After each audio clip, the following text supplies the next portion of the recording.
其实木桶理论在某些情况下是不合理的，因为与其补齐你的短板，你不如去花精力去增强你的长板、你的长处，这样事情可能会变得更好。其实不论是训练还是做事，都是这个道理。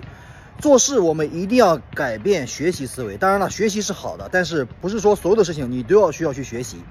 一定要有一种工具思维，就是当遇到了你的短板、你的短处、你解决不了的事情的时候，其实与其花费大量的时间和精力你去学习，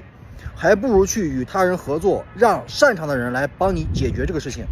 工具思维有的时候好于学习思维，因为你很可能学了半天你也学不明白，你也是白白的浪费时间。其实训练同样也是这个道理，比如说你本身就是一个耐力型的运动员，而你总是想着去增强你的力量，那很可能就是竹篮打水一场空。你是一个力量型的运动员，你总是想着去增强自己的耐力，那你最终的结果也不会变得很好。这就是为什么各类运动都会分项群、分项目去进行选材，而不是混为一谈。这就是我今天想要分享的观点，就是我们要学会工具思维，而不是总是一味的学习思维。那么你如果有不同意见呢，可以评论区进行交流。